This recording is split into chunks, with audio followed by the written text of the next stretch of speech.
तुम्हें 7 वचन दिलाता है, दिलाता है नहीं दिलाता है? कोई खड़े होके 7 वचन बचा सकता है? अरे मेरी शादी नहीं हुई मुझे याद है, तुमने कर ली, तुम्हें 7 वचन याद नहीं है? बताओ वो जय कुमार जी कहाँ गए? 7 वचन कौन कौन से थे? वाह रे फर्जीवाड़ा। महिलाओं को याद हो, तुम हंस रही है, बताओ 7 वचन कौन से थे? प्रियंका नहीं मालूम 7 वचन? बाप रे क्या फर्जीवाड़ा चल रहा है देश में, इतना घोटाला, मोदी के पीछे पड़ा है देश, तुम्हें अपने 7 वचन याद नहीं है? अरे 7 वचन आपसे लिए गए थे, वो 7 वचन कौन से थे? मैंने वहां पूछा मुंबई में कि वो 7 वचन बताओ, तो एक आदमी बोला महाराज मैं बताऊं। मैंने कहा बताओ। तो मैंने कहा बोलिए कौन कौन से 7 वचन थे? बोले ना तो मुझे मालूम ना मेरी बीवी को मालूम है। तो मैंने कहा मंडप में क्या हो रही था? बोले पंडित बोल रही था, हम सो रही था, बेचार हम तो रो रही था, पंडित वचन। ध्यान रख, तुम्हें 7 वचन याद नहीं है, ध्यान रख। ऐसे वचन रहेंगे तो कौन याद रखेगा? मैंने 7 वचन बदल दिए हैं। अब जब भी तुम्हारे बच्चों की शादी हो तो 7 वचन बदल देना। 7 नहीं बताऊंगा, टाइम पूरे हो रहे हैं। एक ही कहूंगा, अब जब भी शादी हो तो दोनों पति पत्नी का फर्ज है कि हम गृहस्थ जीवन में प्रवेश कर रहे हैं, संसारिक जीवन में जा रहे हैं। 7 वचन में मेरा एक वचन ये जोड़ना कि जब दोनों मंडप के नीचे बैठे हों तो दोनों एक संकल्प करें कि ठीक है आज से हम संसार के जीवन में प्रवेश कर रहे हैं, खुशहाल जीवन जीना है। तो एक वचन में लेता हूं कि देख जब तू आग बने तो मैं पानी बन जाऊंगा, और जब तू पानी बने, जब मैं आग बनूं तो तू पानी बन जाना, जिंदगी आराम से गुजर जाएगी। पति आग बने तो पत्नी पानी बन जाए, और पत्नी आग बने तो कौन बोला पति पेट्रोल बन के तैयार हो जाया करता है? पेट्रोल नहीं बनना, जिंदगी नहीं चलेगी, बर्बाद हो जाएगी। पानी बन जाओ। पुरुषों से मेरा, ये बेचारी आई हैं, रात दिन मेहनत करती हैं, अपना पीहर छोड़ के आई हैं, परिवार छोड़कर आई हैं, आपकी सेवा कर रही है, ये आपको भी संभालती हैं, बच्चों को भी संभालती हैं, समाज को भी, घर सब संभालती हैं। आप करते क्या करते तुम लोग घर में? खाए पिए, कपड़े बदले, ऑफिस गए, लौट के आए, नोट पटके सो गए। कितनी मेहनत ये पत्नियां करती हैं। विचार करिए, ये महिलाएं ना हो तो तुम्हारा घर नरक में परिवर्तित हो जाएगा। ध्यान रखिए, बिन घर नी घर भूत का। अच्छे से बजा लो भाई, ऐसे क्यों शर्मा रही है?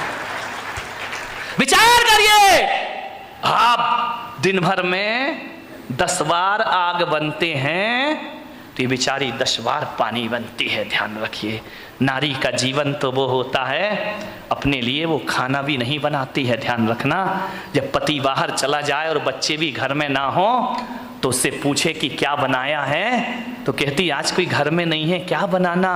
अचार रोटी खा लेती है और पूरा दिन गुजार दिया करती है। इसका मतलब ये होता है कि ये खाना भी अपने लिए नहीं बल्कि तुम्हारे लिए बनाया करती है, ये घर को व्यवस्थित भी तुम्हारे लिए किया करती है। और किसी के बच्चे को जन्म देने की यदि पीड़ा सहती है ना, तो ये नारी अपने लिए नहीं सहती, तुम्हारे वंश को कायम रखने के लिए इतने दर्द सहा करती है। ध्यान रखिए, नारी का बलिदान, नारी का त्याग, सब कुछ छोड़ के तुम्हारी सेवा में लगी है। 10 बार आग बनते हो, ये बेचारी 10 बार पानी बनती है। आज पुलक सागर इनके पक्ष में आपसे बोल रहा है, आप 10 बार आग बने, ये 10 बार पानी बनेगी, तो दिन में एक बार इसे भी आग बनने का अवसर दिया करो। और तुम पानी बन करके एक बार भी अवसर नहीं दोगे उसको पानी बनने का, एक मौका तो मिलना चाहिए ना कि एक बार मैं भी आग बनूं तो तुम्हें। कौन बोला हमारे यहाँ तो पूरी होलिका आई है महाराज, पानी बनती नहीं है। ध्यान रखिए, मान्यवर समय हो गया है, बात अधूरी है, फिर कभी पूरा करूंगा। 10 मिनट मैंने ज़्यादा लिए, माफ़ी चाहता हूँ, बातों में भावनाओं में बह गया, विषय अधूरा है। एक संकल्प करके यहाँ से उठना कि घर में 10 सदस्य हों या 50 या 2 सदस्य हों, मेरी बस एक बात मानना कि जब एक आग बने तो अपन को पानी बनने का प्रयास करना है। यदि पानी बन गए तो घर तुम्हारा बच जाएगा, खुशहालियां बचेंगी। बस थोड़ी देर पानी बन जाइए। पड़ोसी के भरोसे मत रहना कि हमारे घर में आग लगे तो पड़ोसी बुझाने आएगा। वो रामलाल पेट्रोल का डिब्बा लेके बैठा है कि कब आग लगे और कब इस पर मैं उड़ेल दूं। नहीं, जब एक गुस्सा करे दूसरा चुप हो जाए। ध्यान रखिए, सामने वाला गुस्सा करे, आप चुप हो जाइए।